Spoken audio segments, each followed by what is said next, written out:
जय गोपीजन वल्लभा जय गिरिवरधारी।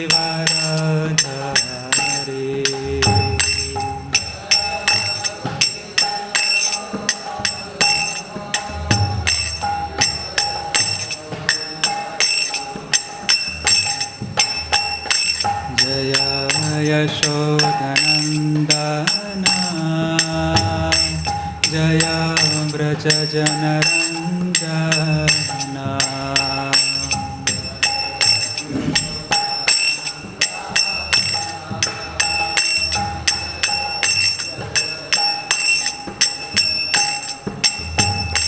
जय यमुनातीरवनचारी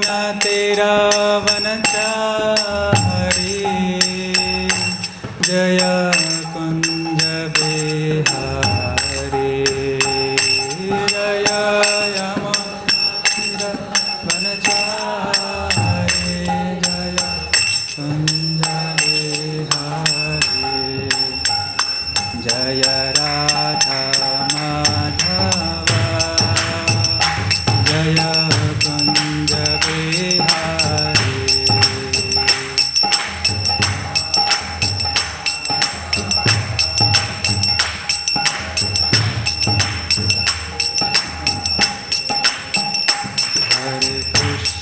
हरे कृष्ण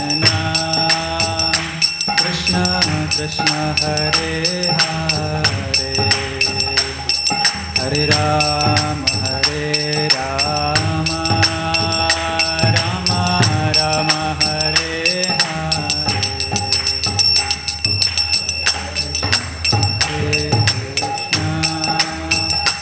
कृष्ण कृष्ण हरे हरे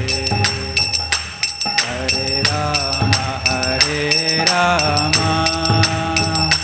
राम राम हरे हरे। हरे कृष्ण कृष्ण कृष्ण हरे हरे हरे राम राम राम हरे हरे। हरे कृष्ण कृष्ण कृष्ण हरे हरे हरे राम राम राम हरे हरे। हरे कृष्ण कृष्ण कृष्ण हरे हरे हरे राम राम राम हरे हरे। हरे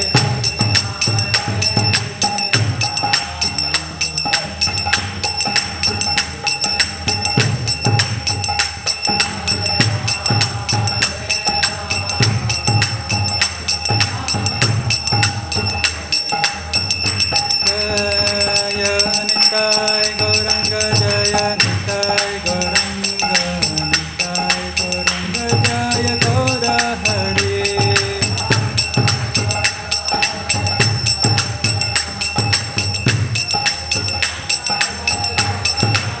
जय जय प्रभुपाद प्रभुपाद प्रभुपाद जय श्रील प्रभुपाद।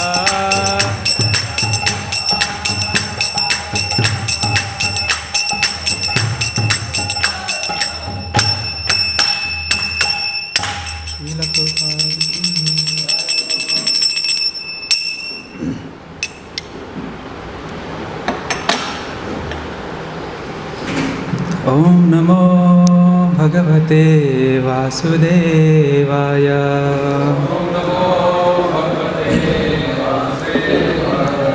ओम नमो भगवते वासुदेवाय।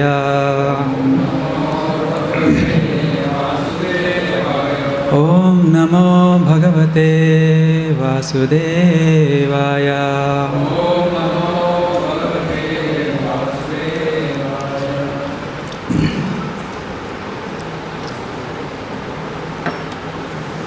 हरे Krishna. Today we are reading from 11th Canto, 2nd chapter, verse number 55. So we'll recite, then can repeat after me. Visrajate hridayam nayasya sakshad dharirabashabhitapi aghauganasha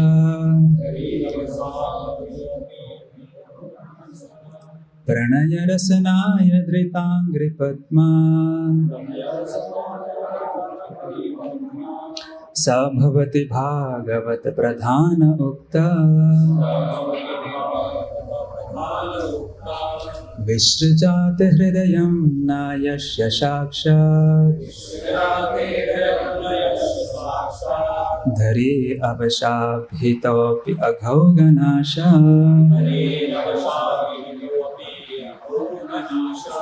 pranaya rasanaya dritangri padma sabhavati bhagavata pradhana ukta vishrajate hridayam nayasya sakshat dhari avashabhita apyaghauganasha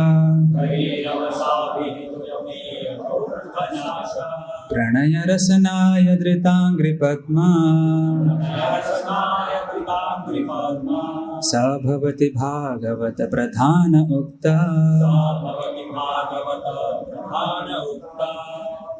Devotees can repeat.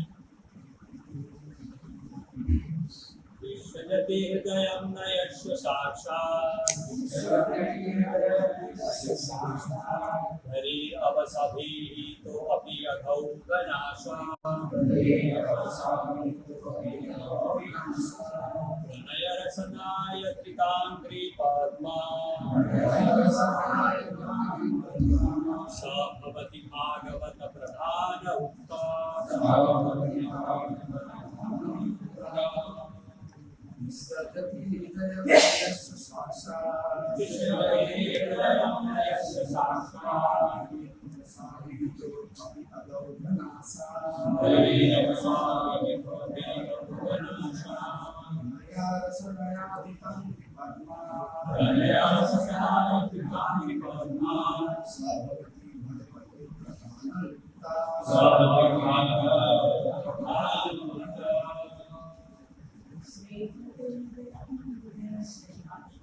Hridayam nayasya sakshat dharirabashabhitopi aghauganasha pranaya rasanaya dritangri padma sabhavati bhagavata pradhana ukta.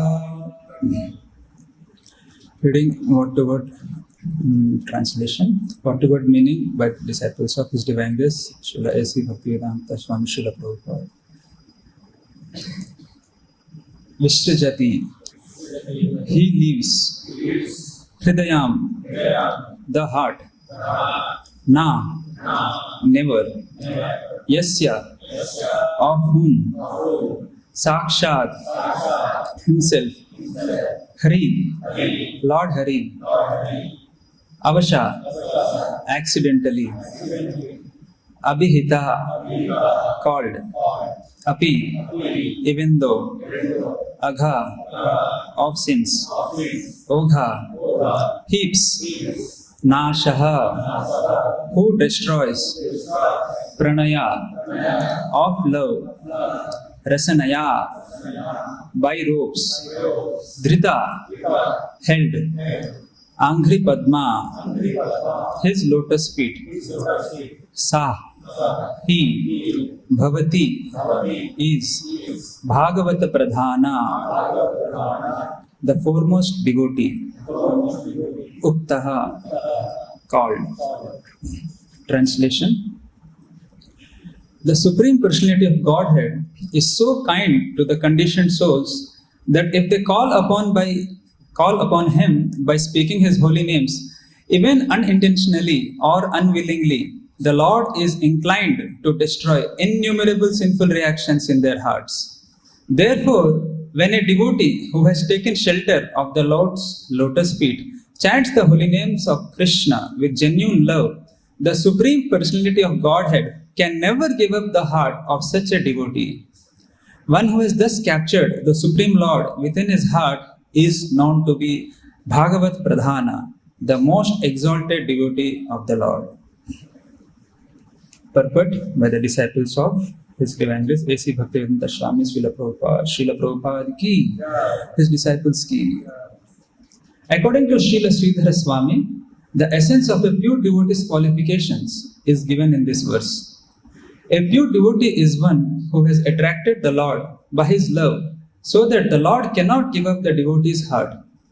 According to Srila Jiva Goswami, the word Sakshat in this verse indicates that a pure devotee has realized knowledge of the Supreme Personality of Godhead, having given his heart to the Supreme Lord Krishna, who is all attractive in 6 opulences, including beauty. A pure devotee can never be attracted by the fleshy bags of women's breasts or by the hallucinations of the so-called society, friendship, and love within the material world. Therefore, his clean heart becomes a suitable abode for the Supreme Lord. A gentleman will live only in a clean place. He will not live in polluted, contaminated place. Educated people in the Western countries are now greatly protesting the pollution of water and air by urban industrial enterprises. People are demanding the right to live in a clean place.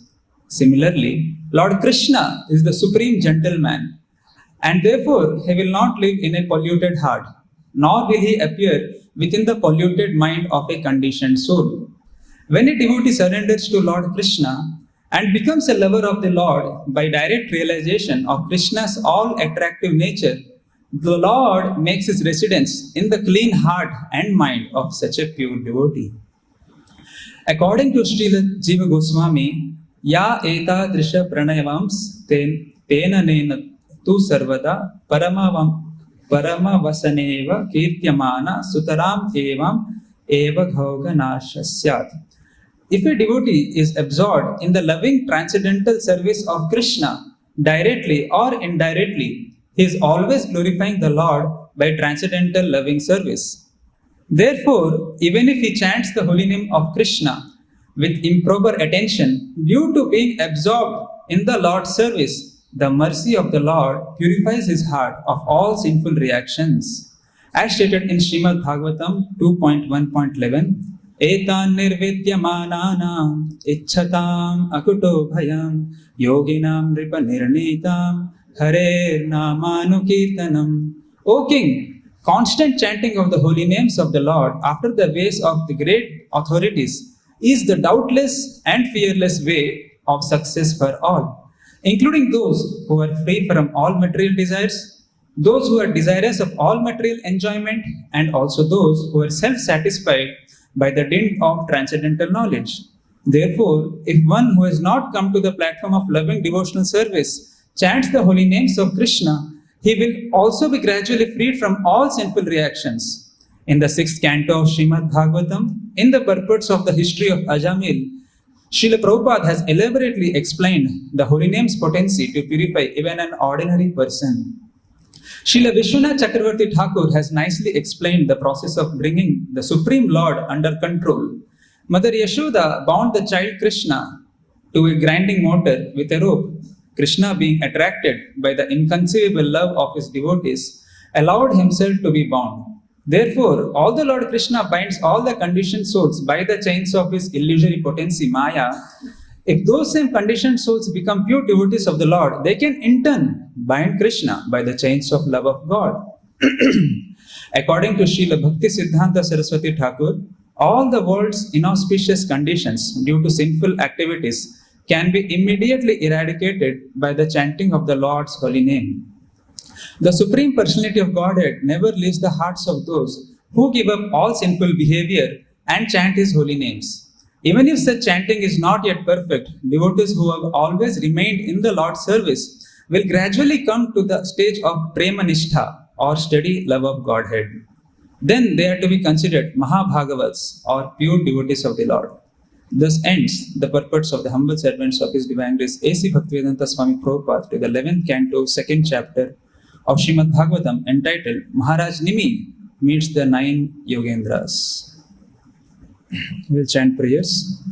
Om Ajnanatimirandhasya Jnananjana Shalakaya Chakshurunmilitam Yena Tasmaye Shri Gurave Namaha Sri Chaitanya Manobhishtam Stapitam Yena Bhutale Swayam Rupa Kadamayyam Dadate Svapadantikam Vandeham Sri Guru Sri Yuta Padakamalam Sri Gurun Vaishnavamsha Shri Rupam Sagrajatam Sahagana Raghunathanvitam Tam Sajivam Sadvaitam Savadhutam Parijana Sahitam Krishna Chaitanya Devam Sri Radha Krishna Padan Sahagana Lalita Sri Vishakhanvitamsha Namo Vishnu Padaya Krishna Presthaya Bhutale Srimate Bhakti Vedanta Swamin Iti Namine Namaste Saraswate Deve Gauravani Pracharine Nirvishesha Shunyavadi Paschatya Deshatarine Namo Mahavadanyaya Krishna Prema Pradayate Krishnaya Krishna Chaitanya Namine Gauratvishe Namaha He Krishna Karuna Sindho Dinabandho Jagatpate Gopesha Gopika Kanta Shri Radha Kanta Namostute Tapta Kanchana Gaurangi Shri Radhe Vrindavaneshwari Vrishabhano Sute Devi Pranamami Hari Priye Nilachala Nivasaya Nityaya Paramatmane Balabhadra Subhadrabhyam Jagannathaya Namaha Vancha Kalpatarubhyascha Kripa Sindhubhya Evacha Patitanam Pavanebhyo Vaishnavebhyo Namo Namaha Jaya Sri Krishna Chaitanya Prabhu Nityananda Shri Advaita Gadadhara Shri Vasadi Gaura Bhakta Vrinda Hare Krishna Krishna Krishna Hare Hare Hare Rama Rama Rama Hare Hare.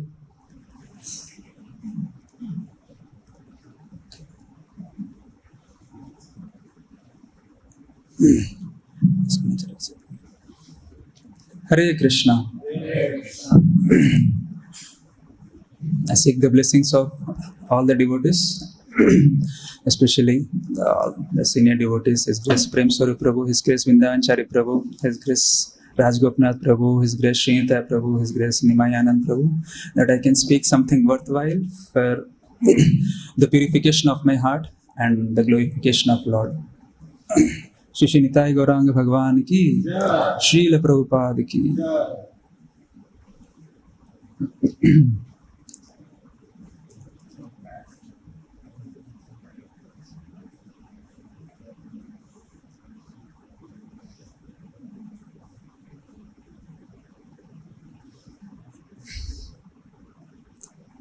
So, this is the last verse in this chapter, wherein the second of the Navayogendras, Havil, is describing the characteristics of Uttama Bhakta of the Lord.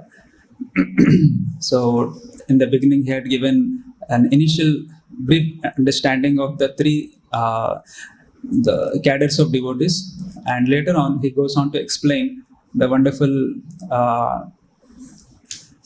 symptoms or characteristics of the pure devotees of the Lord. And this is the last quality which he's describing. So the Lord says, so here the verse speaks about how the pure devotee of the Lord, his heart becomes a very, very conducive place where the Lord cannot resist but to stay in his heart. And he doesn't want to leave. So what is it that is there in the heart of a pure devotee that is making the Lord so attractive that he is not willing to leave? And what is that magnetic nature of the pure devotee's heart, that the Lord is so much attracted. We'll try to discuss briefly whatever is within our limited understanding. So the Lord says in Srimad Bhagavatam, in the episode of Amrish Maharaj, Sadhavo hridayam mayam sadhunam hridayam tvaham adanyat tevi janati naham tebhyo manak api. The pure devotee always stays within the core of my heart, and I am always in the heart of my pure devotee. My devotees do not know anything else but me, and I don't know anyone else but him. So in this pastime of Amrish Maharaj, we see that Amrish Maharaj was engaged 24/7 and completely absorbed in the devotional service of Lord. We hear time and again this verse of Savai mana Krishna padara vindayo vacham si vaikunta gunanu varnane. How Amrish Maharaj engaged each of the limbs of his body in the service of the Lord. So when he was engaged, so Durvasa Muni happens to come to his kingdom. So actually, Amrish Maharaj was following the Ekadashi Vrata. So yesterday was Ekadashi. So he was fasting for Ekadashi so that he can please the Supreme Lord to attract the Lord's blessing to bless all these citizens. And they can be purified and attracted to Krishna consciousness. So it was the next day in the morning where the time had arrived for the Parana, where he was supposed to break the fast, and Durvasa Muni happens to reach his kingdom. So Amrish Maharaj asked him that Durvasa Muni so you can go and take your bath, and we will prepare for the prasadam. So meanwhile, when Durvasa Muni was away, the exact time where the Parana needs to be done was getting passed away. So then Amrish Maharaj, consulting the Brahmanas, the Brahmanas gave advice that what should be done in this moment. So the Brahmanas tell that so accepting water is equivalent to both breaking the fast and also not disrespecting Durvasa Muni. So according to their advice, Amrish Maharaj accepts only water. And then Durvasa Muni, because of his mystic abilities, he comes to know that Amrish Maharaj had accepted water and he was thinking that how did Amrish Maharaj dare to do it? So Durvasa Muni became disproportionately angry, and in the fit of anger, he creates a demon from his head, and then he instructs the demon to kill Amrish Maharaj. So the demon comes, but we see through the episode that how Amrish Maharaj was completely undisturbed. Actually, the demon was so huge and all devouring. But when Amrish Maharaj was looking at the demon, he was completely fearless with folded hands, exemplifying the statement that Mare Krishna Rakhe ke, Rakhe Krishna Mare ke. And the Lord had actually benedicted Amrish Maharaj that he will always be protected by the Sudarshan Chakra.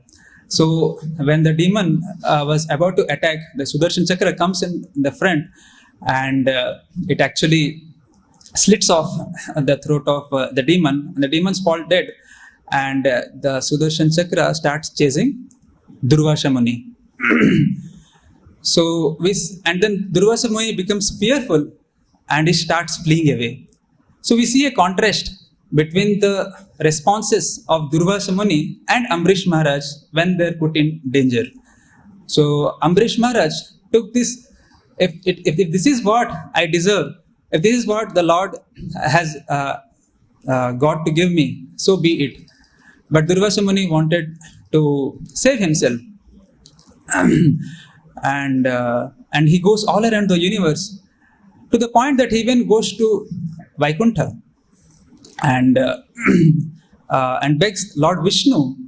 Actually, he meets several other personalities, even Lord Brahma. So Lord Brahma directs him to Lord Vishnu, saying that it's beyond my ability to save you. So Lord Vishnu, when begged by Durvasa Muni, so Lord Vishnu speaking this verse, he says, actually it is not in my power to save you. Actually, I cannot control the Sudarshan Chakra because I'm completely conquered by the love of Amrish Maharaj. The only rescue for you is that when you fall at the feet of Amrish Maharaj, and if he decides to save you, only then you can be saved. So Durvasa Muni comes with great hope to Amrish Maharaj. And all the while, when he was going around, actually in the earthly planet, almost 1 year had passed because of the relative time difference. So, and he was fasting all the while.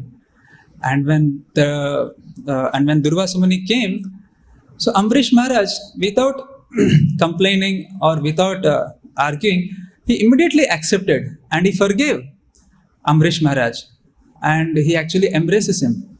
So Durvasa Muni became completely transformed by the magnanimous heart of Amrish Maharaj, so much so that it is said after this Durvasa Muni becomes a devotee of the Lord, and seeing the forgiveness, seeing the exalted qualities of tolerance, of dependence on the Lord's will, Durvasa Muni completely gets transformed, and he leaves the place singing the glories of Amrish Maharaj, singing the glories of the devotees of the Lord. So we see in this pastime that Amrish Maharaj, although being so much insulted and put down by Durvasa Muni, he does not hold any grudge. But he was completely unassuming, and when Durvasa Muni comes, he didn't have any envy that I should take revenge or I should do tit for tat, but he immediately accepted. So this is what actually purchases the heart of the Lord, that he is only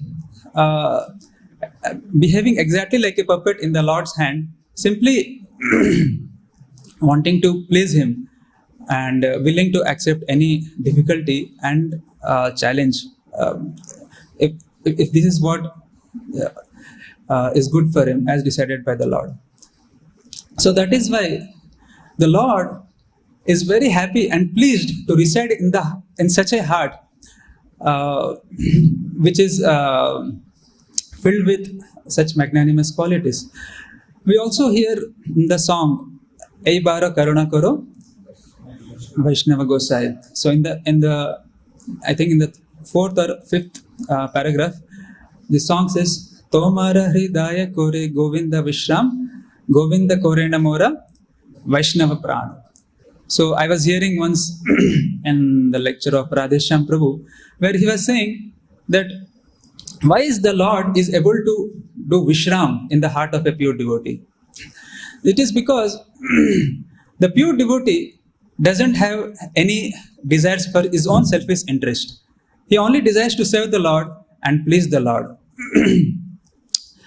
So we hear Bhakti Mukti Siddhi Kame Sakala Ashanta Krishna Bhakta Nishkama Atayeva Shanta. So a karmi, a jnani and a yogi are always agitated because they have hankering. But a devotee is completely peaceful because he doesn't have any material hankering. So Radhesham Prabhu was saying that in the heart of a pure devotee, there are no material desires to disturb the Lord time and again. But in the heart of a conditioned soul, which is filled with material desires, the Lord cannot rest peacefully. So that's why the Lord, because he needs to address all these desires, so he cannot rest peacefully. So that is why the Lord is very peacefully resting, as it is said in this verse. The Lord cannot leave the heart of a pure devotee, because it is only wanting to serve the Lord, to please the Lord.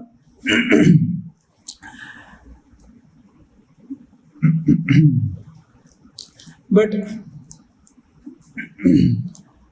being in the conditioned state, how do we make further steps so that we can align our heart in such a way that the Lord will be pleased to reside in our heart?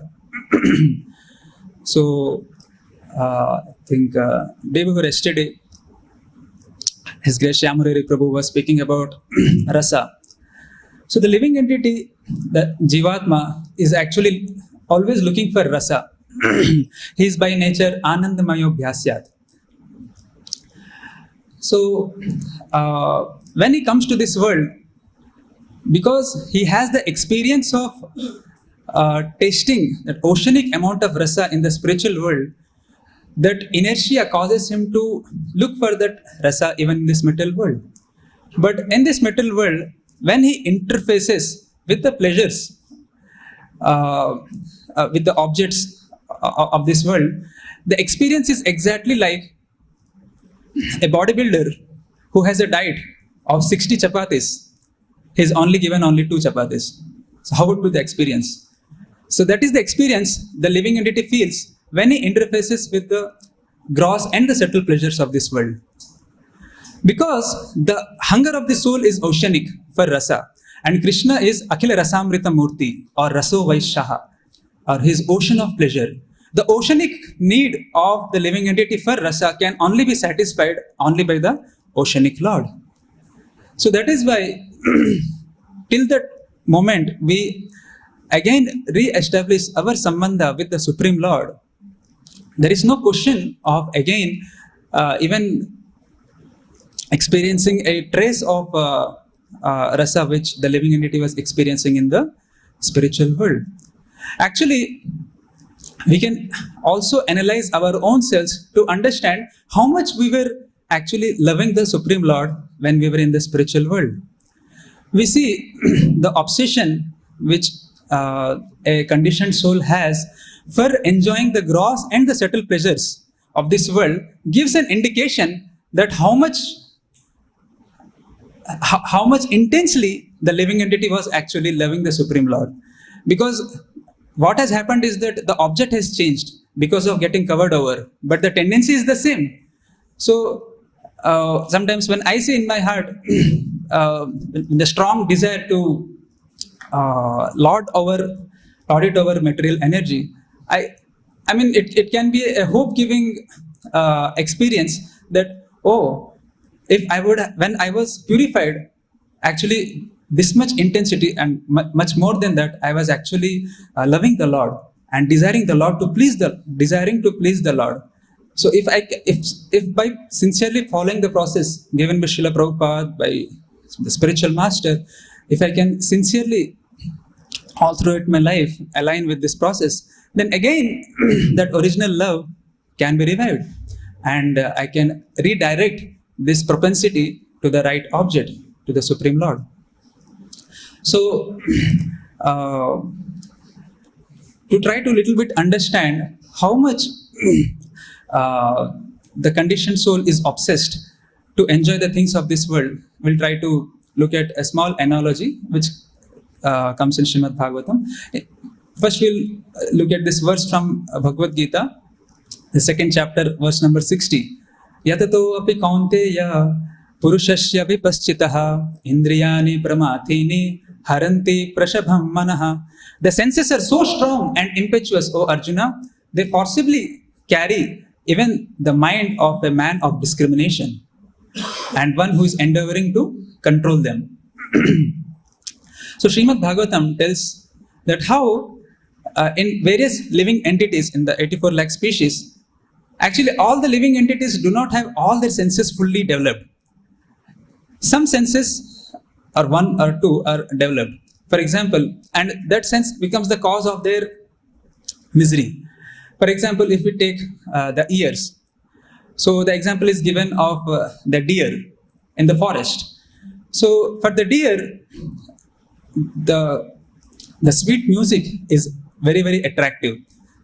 So when the hunter has to catch a deer, he doesn't run after the deer vainlessly. He only starts playing a sweet music, and attracted by the sweet music, that deer gets attracted, and the hunter catches the deer. In the same way, for the nose, the example is given of a bee. So the bee goes from flower to flower searching after nectar. So Radheshyam Prabhu was telling in one lecture that the bee actually sometimes when it goes to a flower which has got lot of nectar, like a lotus flower, he becomes so much intoxicated with that nectar that he completely goes into a state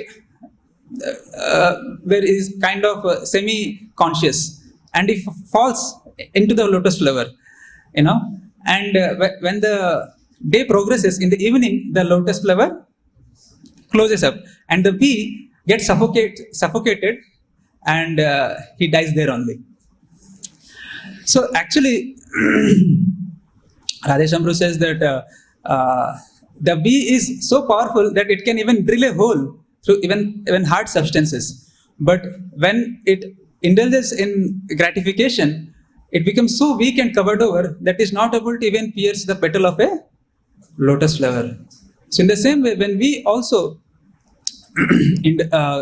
try to feed the senses, we become weak, and even the simple traps we are unable to overcome. So then the next sense is the skin. So the example is given of an elephant. So the elephant being so huge, it is humanly impossible to capture it. But the person, he employs a she elephant. So he puts a she elephant in the front, and they make a ditch, covered with false grass. So when the he elephant comes forward, he falls in the ditch and he becomes a captive for life. So that becomes the miserable fate. And then for the eyes, the example is given of a moth. So we see during the month of Kartik, if you light a candle, even the diya, the moths willfully come and enter into the fire, and they completely get burnt off. And the fifth sense is the tongue. So for the tongue, the example is given of the fish. So the fish, he's happily, moving around in the water. But when the fisherman puts a bait, he puts a small piece of paneer or something to the bait, and he could have gone very happily, but he looks, let me have a fish today.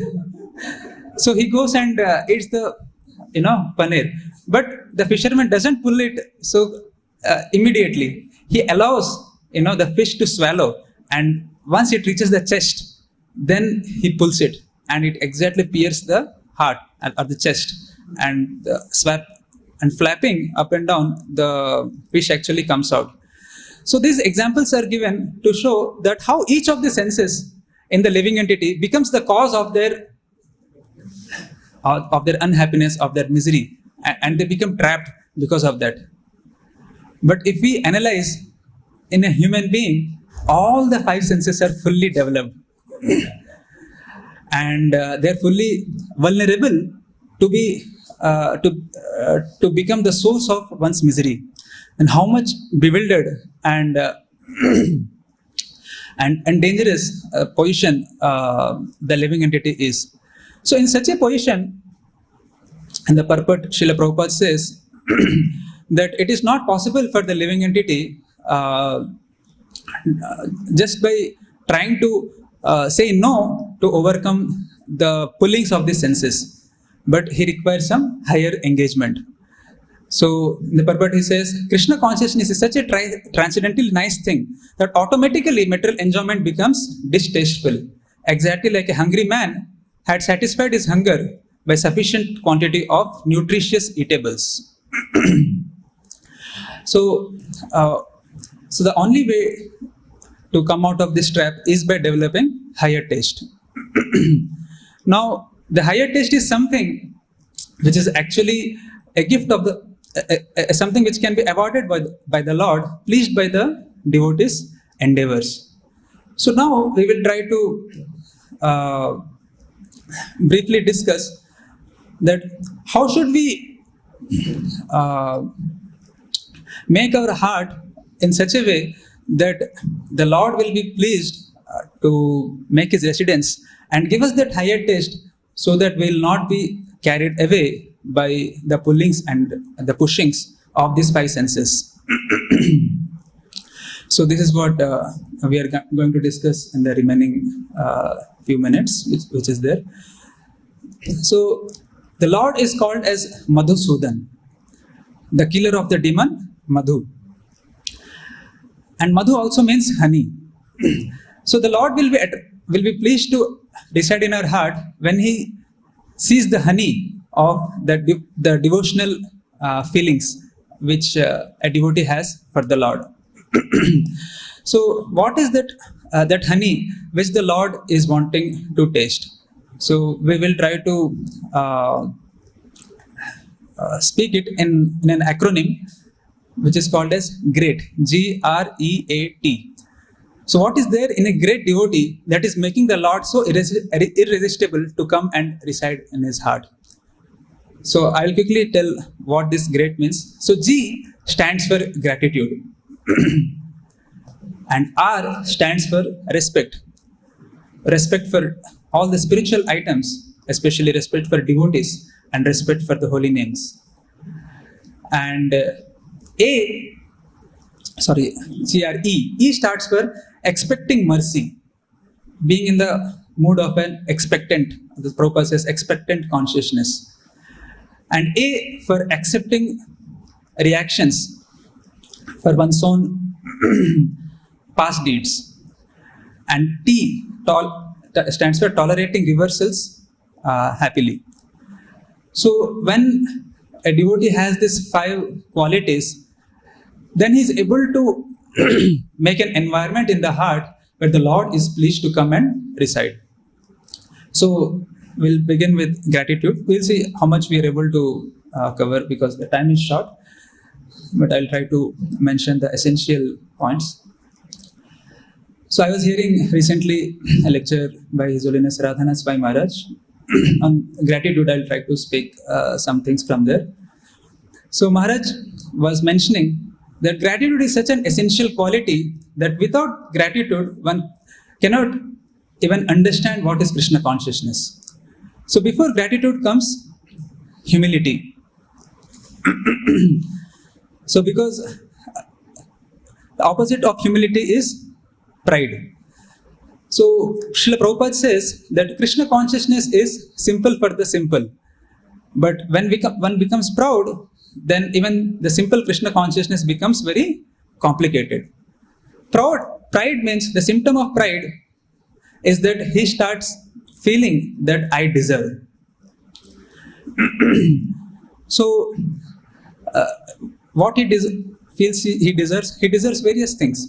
So I feel I deserve respect from devotees. I feel I deserve attention of devotees. I feel I deserve the affection, the kindness. I feel I deserve all the various services from devotees towards me.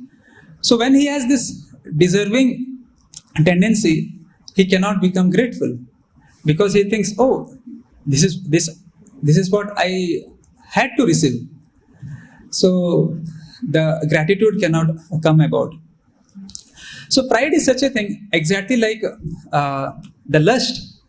It is exactly like a fire, and when the more the fuel, the more ghee is poured into the fire, the more it blazes. In the same way, the pride also starts blazing the more it is given or more it is fed. So in the beginning, when the devotee is practicing Krishna consciousness, he thinks he deserves little, and when he gets that, then he starts feeling I deserve more or I want more. And it goes to the point that whatever amount of respect, prestige he gets, he always feels it is less.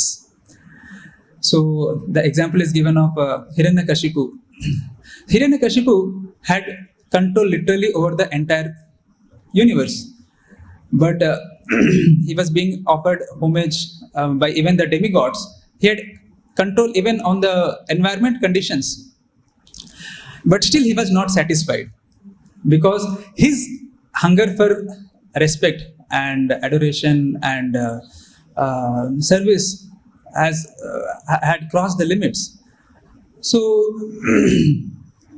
so that is why a person who is proud, he is always frustrated because he never gets enough so that he can feel satisfied.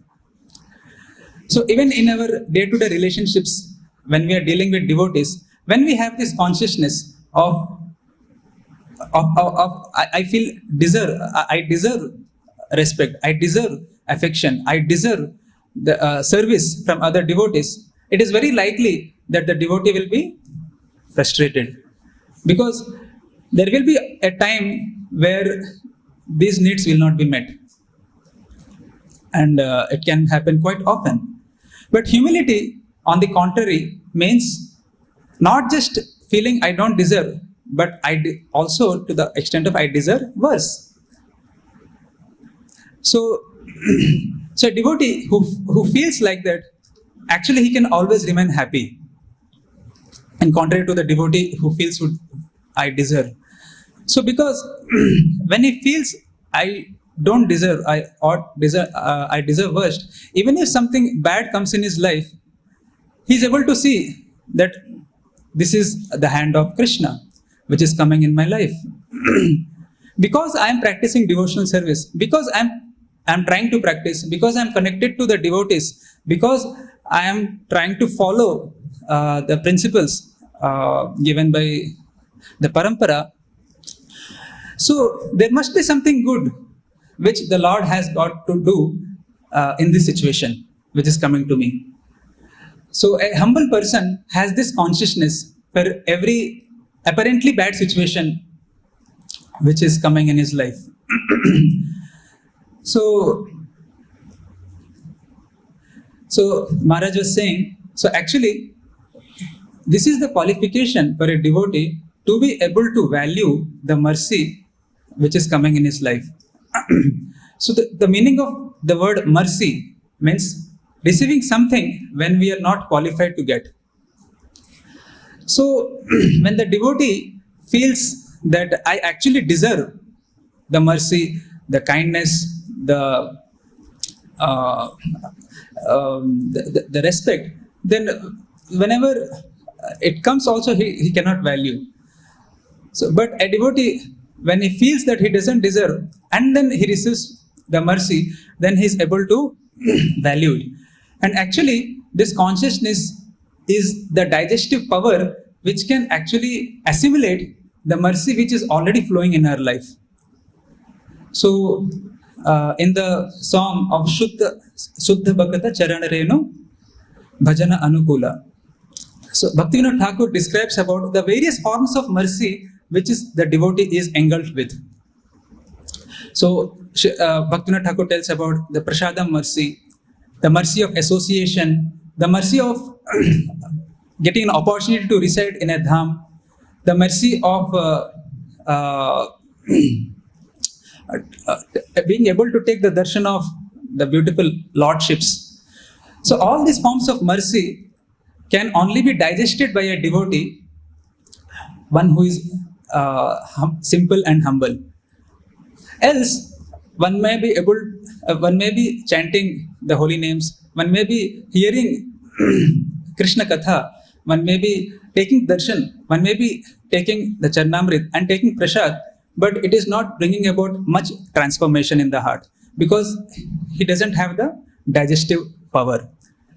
So Maharaj was saying that this attitude of gratitude or considering that I do not deserve and this is mercy actually enables the devotee to be able to digest whatever form the mercy comes and retain it in his heart. And that is how the devotee is able to make steady progress. And this is what makes a devotee beautiful in the eyes of the Lord and in the eyes of the devotees. When the devotee is humble, when a devotee is graceful, when a devotee feels undeserving, that is what is the honey which actually the devotee carries in the heart, where the Lord feels to reside. But a devotee feels that I deserve, and this is something which I already had to get. What is so great about it? Then what we are doing is that we are actually deflecting the flowing mercy which is coming in our heart. Not only we do not have the digestive power, but we are also deflecting it. So, although the mercy is flowing, but there is no transformation that is happening.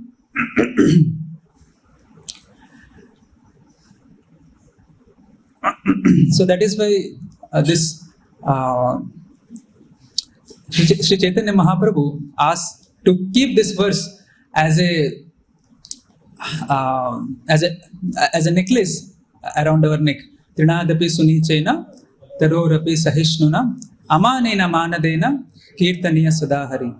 So when a devotee thinks that the devotee feels himself humble than a blade of grass, and he is tolerant for he tolerates all the pains which is receiving in his life, and he feels I don't deserve respect, and is always willing to respect others irrespective of what he feels.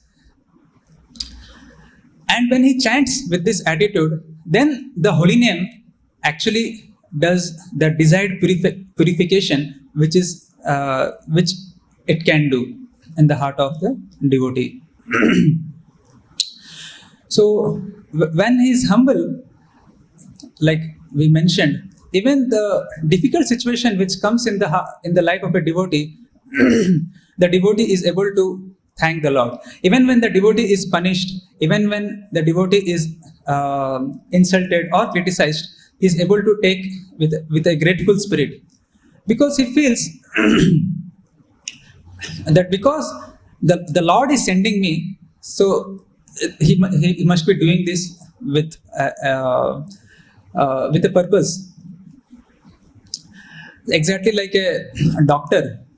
When the doctor gives injection or a treatment which is painful,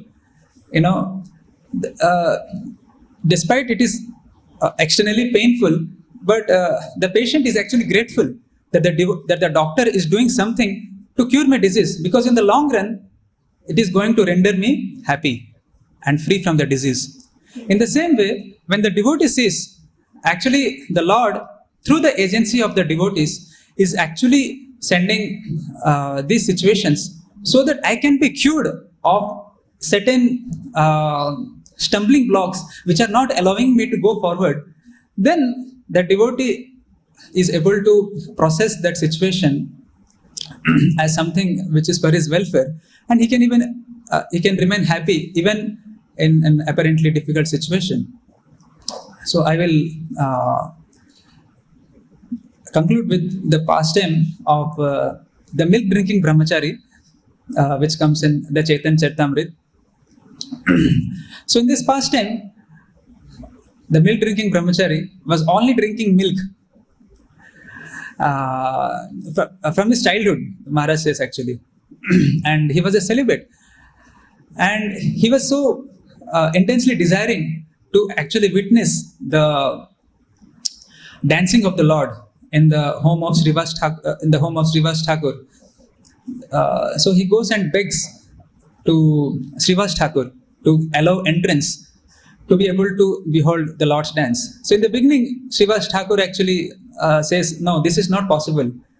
I cannot do this. But then the milk drinking brahmachari goes back and he comes again. And day after day he comes and he begs Srivas Thakur. And it's not that he's demanding, but he's begging, saying that please allow me to witness at least once in my lifetime. So then Srivas Thakur says, okay, because you are begging so much, so we will make some arrangement. So that day, Srivas Thakur gives him a place where he can hide and who cannot be seen. And then the Lord arrives and starts dancing. And the Lord starts dancing tumultuously. And all the devotees sing the Hare Krishna Mahamantra.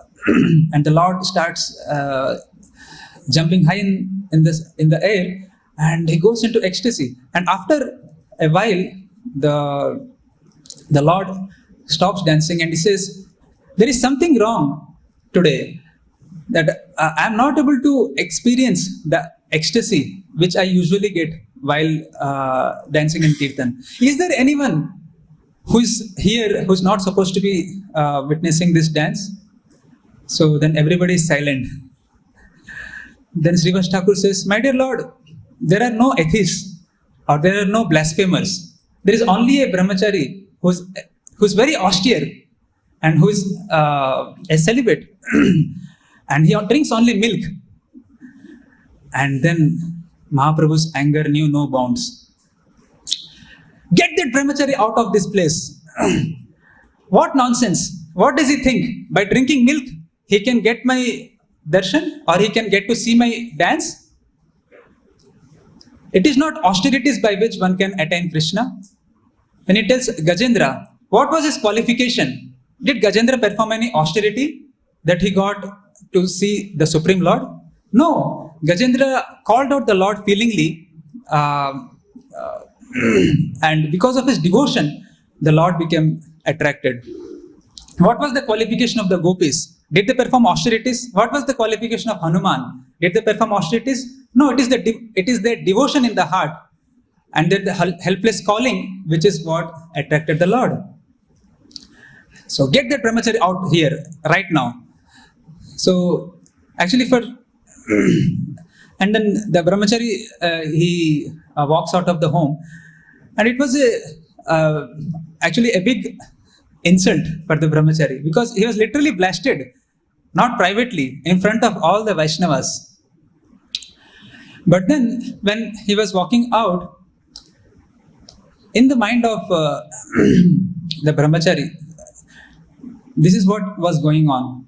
So the brahmachari was thinking, the Brahman was thinking that actually whatever the Lord told about me is true. I don't deserve, I'm a fallen conditioned soul. I don't deserve to be watching the Lord's dance. And I don't have any devotion for the Lord. But see, at least for a few moments, I got to witness the Lord's dance. What a mercy of the Lord. What a magnanimity that for an undeserving person, the Lord allowed to stay for these many moments. The Lord, if he wanted, he could have driven me out even in the beginning also. So as soon as this consciousness of gratitude, the attitude of gratitude, of feeling undeserved came in the mind of this Brahman, immediately the Lord became so much pleased with this disposition that the Lord called for the Brahman. And the Brahman, the Lord said, go and call the Brahman. So the Brahman came, and the Lord embraces him and places his lotus feet on the head of the Brahman and blesses him with love for Krishna.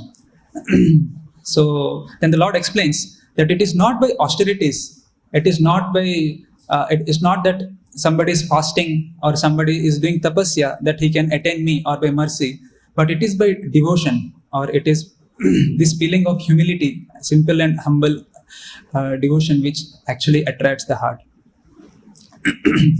So from this pastime, we understand how the essential quality which can actually attract the Lord in the heart of a devotee is this feeling of feeling undeserved, feeling humble and feeling simple, and being grateful for whatever good or bad that comes in the life of a devotee. So then, although this verse speaks about the devotee, the pure devotee, where the Lord doesn't want to leave the heart, of such a devotee, we can also make an humble attempt to prepare our heart, an environment where the Lord will be pleased to actually reside in our heart. So we'll conclude here. If I have spoken something which is beyond my qualification, I beg forgiveness from all devotees. Srimad Bhagavatam ki, Srila Prabhupada ki, Nitai Gaur Premanande.